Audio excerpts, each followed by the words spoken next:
बांझ भली काहे गवाए नूर। इससे अच्छा तो बांझी ठीक है जब इन तीनों कामों में से हम एक भी काम नहीं कर पाते, न दूसरे की मदद कर पाते, न दूसरे की रक्षा कर पाते, और न हम कभी दान कर पाते, तो इससे अच्छा तो बांझी ठीक है।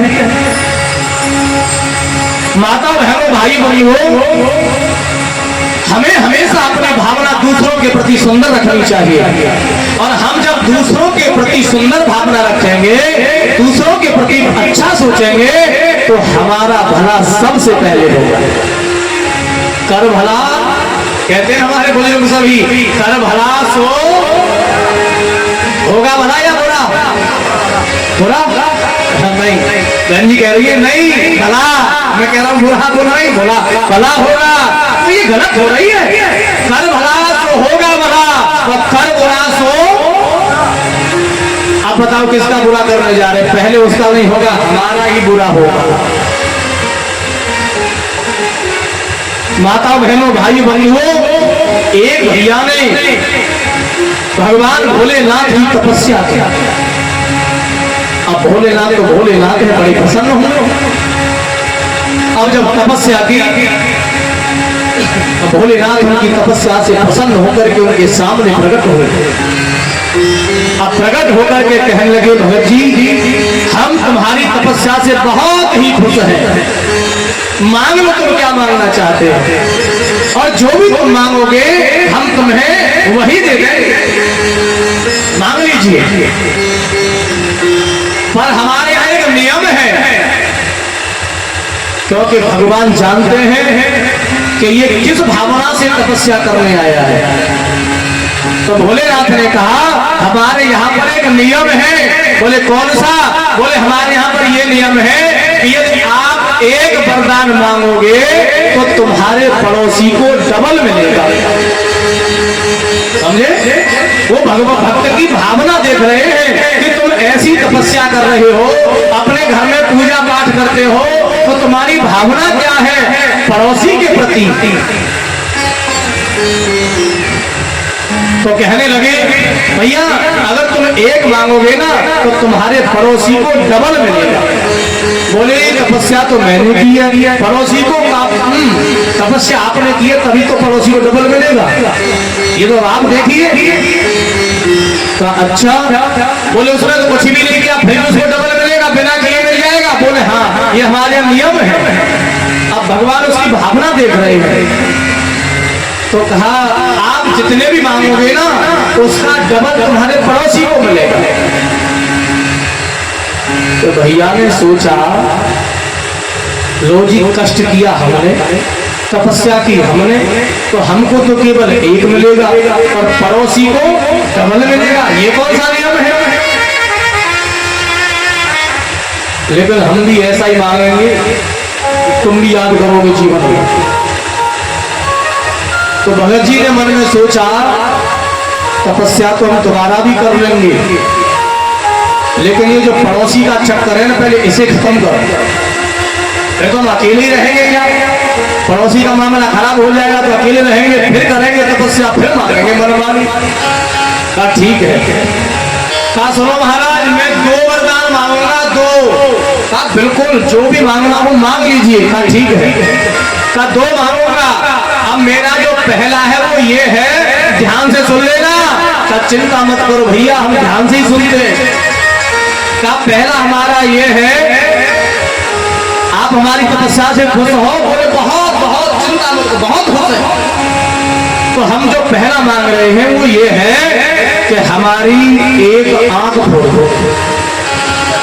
तो पड़ोसी की बोलो कितना मिलेगा पड़ोसी को? डबल मिलेगा। भोलेनाथ बोले ऐसा भगत तो पहली बार मिला है, आज अच्छा हुआ बन गया। हमें क्या पता भी ऐसा करेगा ये पड़ोसी के साथ। भोलेनाथ ने कहा भैया बदल दो, कुछ और मांग लो। तपस्या हमने की है, कष्ट हमने किया है, आपका काम फल देने का है तो आप हमें दीजिए, हमने मांग लिया। कहा तो पड़ोसी को तो दोनों ही जाएगी। कहा हमें क्या मतलब, तुम्हारे यहाँ तो नियम है ना पड़ोसी को डबल मिलेगा, हमको तो एक मिलेगा। तो हमारी तो एक आंख फोड़ दो, पड़ोसी की दो नहीं गई। अब कहा भैया दूसरा जो है वो थोड़ा सोच समझ के मांगना, सोच समझ के का चिंता मत करो, सोच करके मांग रहा हूं, बिना सोचे तो मैंने मांगा ही नहीं है। का सोच समझ के मांग रहा, कहा बिल्कुल चिंता मत करो, तुम्हारा भगत ऐसा वैसा नहीं है, तपस्या की है उसने। हमारे घर के दरवाजे के सामने एक कुआं खुदवा दो, पड़ोसी के सामने कितने दो। भगत जी ने क्या सोचा, बोले मेरी तो अभी एक आंख बाकी है, तो मैं तो कुआं को देख करके बच के निकल जाऊंगा, लेकिन जब पड़ोसी निकलेगा तो क्यों डराने वाले हो, क्या होगा? एक तो दोनों ही साफ, और इधर वाले कुएं में नहीं गिरेगा तो इधर वाले में तो गिरेगा ही गिरेगा। पहले तो पड़ोसी का सत्यानाश किया। तो इसका भावार्थ ये है कि हम जब भजन पूजा पाठ करते हैं तो हमें पड़ोसी के प्रति सुंदर भावना रखनी चाहिए, और हमें बोलना चाहिए सर्वे भवन्तु सुखिनः सर्वे सन्तु निरामया सर्वे भद्राणि पश्यन्तु मा कश्चित् भाग् भवेत्। सारा विश्व सुखी हो, सारा विश्व निरोगी हो, और जब सारा विश्व सुखी होगा तो हम भी तो उसी विश्व में हैं, हमको भी भगवान सुखी करेगा। माता बहनों भाइयों बहनों, अब मैं पूछना चाह रहा हूं कि हमारी यहाँ माता बहनें कितनी हैं जो उनके बच्चे उनके पैर छूते हैं? जरा ऊपर हाथ करना, 1 2 3 4, 100 में मत उठाना। हाँ, कथा में बैठेगा झूठे को उठा दो, जिनके छूटे वही उठाना। देखो कितनी माता बहनें भाइयों में बैठे हैं, केवल 4-5 ने उठाया है। अब बताओ ये कमी किसकी है? बोलो, कमी किसकी है?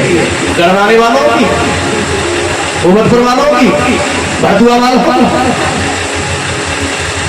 मर्दाक वालों की कमी तो नहीं है। कमी तुम्हारी है, तुमने सिखाया ही नहीं। अगर आप जब सिखाओगी ना तभी तो सीखेगा। संस्कार तो माँ के हाथ में है, और इसलिए सबसे जो पहली गुरु होती है वो माँ होती है। बच्चे को जितना समय रहने का माँ के पास मिलता है उतना समय उसको किसी के पास नहीं मिलता, और माँ उस समय जैसा उसे सिखाएगी वैसा ही तो सीखेगा। इसलिए तुम परिवर्तन लाओ।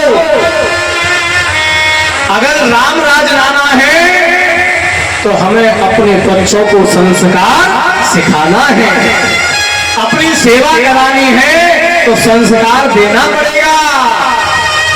इसलिए माताओं बहनों भाइयों बंधुओं, यदि हमें अपने अंदर परिवर्तन लाना है तो सुनो, अपने आप को बदलना है तो ना तो अपने आप को बदलने के लिए पेड़ों को बदलना है, ना अन्न को बदलना है, ना पानी को बदलना है, ना धरती को बदलना है, ना आकाश को बदलना है।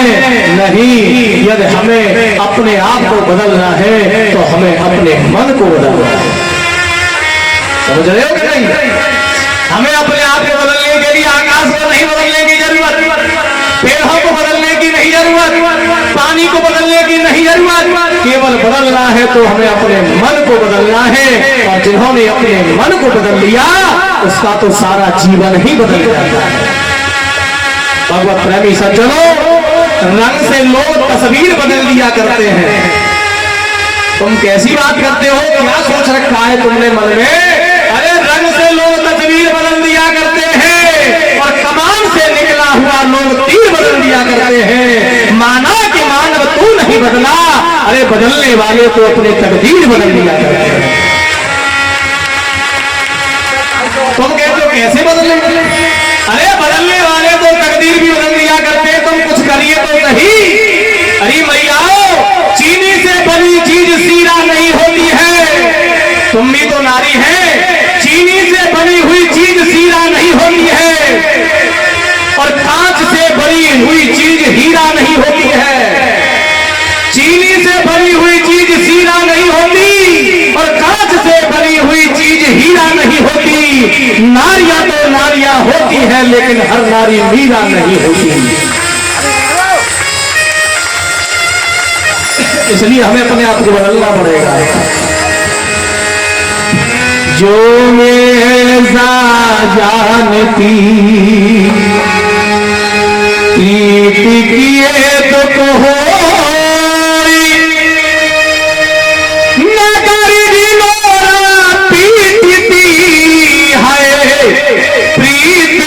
करियो।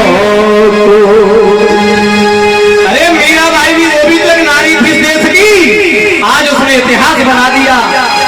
आज उसका गुणगान करते हैं, और कैसा गुणगान करते हैं कि मीराबाई के जो गुरु थे, उन गुरु की तस्वीर को राणा ने अहंकार में आकर के, अभिमान में आकर के फेंक दिया, फेंक दिया।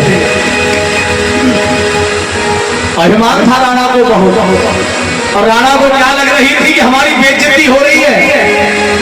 हम एक राजा हैं, इतने बड़े घर की राजघराने की, और मीराबाई क्या संतों के पीछे लगी घूमती रहती है, गुरुओं के पीछे लगी घूमती रहती है।